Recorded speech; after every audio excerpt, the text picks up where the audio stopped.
नमस्कार। सेब के बागवानों के लिए सर्दियों का मौसम एक बड़ा सवाल लेकर आता है।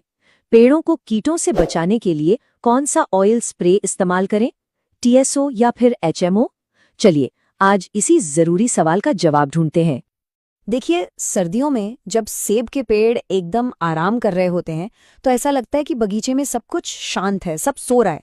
लेकिन क्या उनके दुश्मन यानी वो छोटे छोटे कीट वो भी सो रहे हैं? जी नहीं, बिल्कुल नहीं।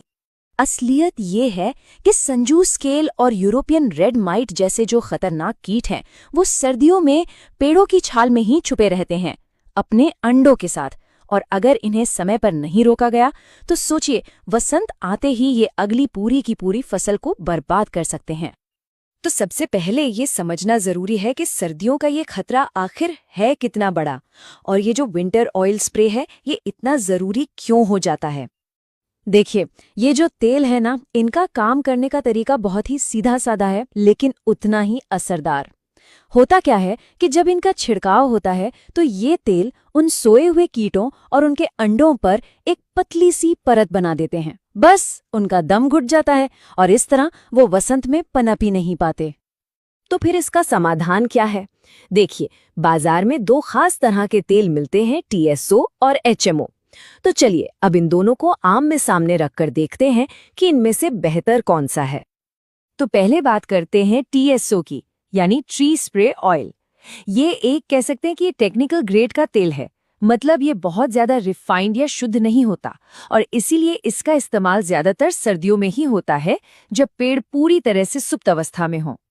और अब दूसरा ऑप्शन है एचएमओ, यानी हॉर्टिकल्चरल मिनरल ऑयल।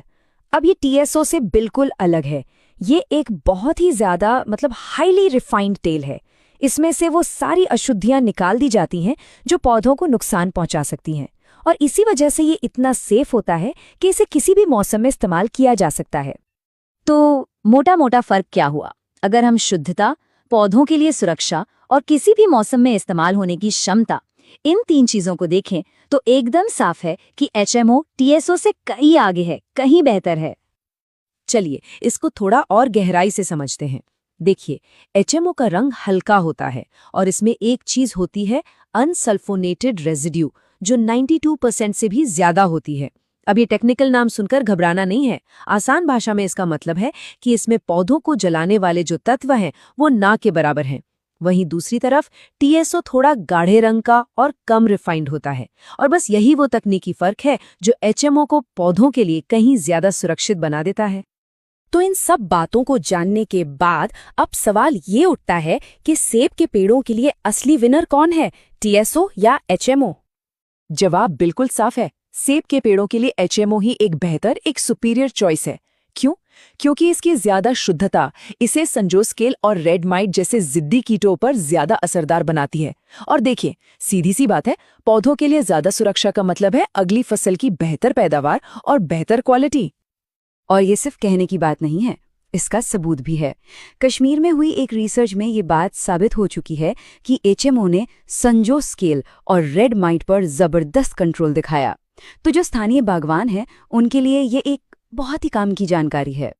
लेकिन रुकिए, सही तेल चुन लेना तो समझिए बस आधा काम हुआ है।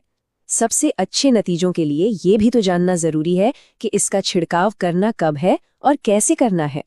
तो चलिए अब इसका सही तरीका भी जान लेते हैं। अगर उत्तर भारत की बात करें तो छिड़काव का सही समय दिसंबर से लेकर मार्च के बीच होता है, लेकिन इसमें भी जो सबसे बढ़िया, जो आइडियल टाइम है, वो है जनवरी और फरवरी का महीना।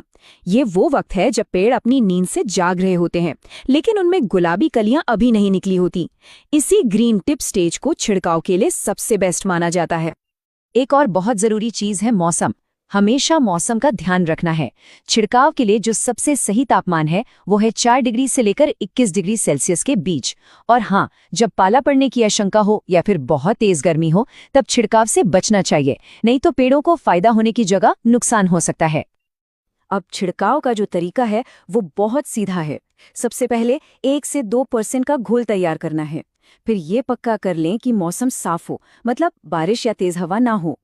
पेड़ को ऊपर से नीचे तक पूरी तरह से नहला देना है, कोई भी हिस्सा छूटना नहीं चाहिए। और हाँ, एक ज़रूरी बात, सेफ्टी गियर जैसे दस्ताने और मास्क ज़रूर पहनने चाहिए। अपनी सुरक्षा सबसे पहले। और आखिर में चलिए कुछ बहुत ही जरूरी सावधानियों पर भी एक नजर डाल लेते हैं, ताकि ये पक्का हो सके कि छिड़काव पूरी तरह सुरक्षित और असरदार रहे। कुछ बातें हैं जो हमेशा ध्यान में रखनी है। पहली, ऑयल स्प्रे को कभी भी सल्फर वाले किसी स्प्रे के साथ मिक्स नहीं करना है। दूसरी, अगर किसी और कीटनाशक के साथ मिलाना ही है तो पहले उसका लेबल ठीक से जांच लें। तीसरी, गीली पत्तियों पर छिड़काव करने से बचना है। और सबसे जरूरी, इस बात का ध्यान रखना है कि ये तेल आसपास के किसी नदी नाले या पानी के सोर्स में ना जाने पाए। तो आखिर में सवाल यही उठता है, क्या अगली फसल को बचाने के लिए आज सही कदम उठाए जा रहे हैं? एक बात हमेशा याद रखनी चाहिए, सही जानकारी और सही समय पर किया गया सही छिड़काव, यही एक स्वस्थ और लहलहाती फसल की नींव रखता है।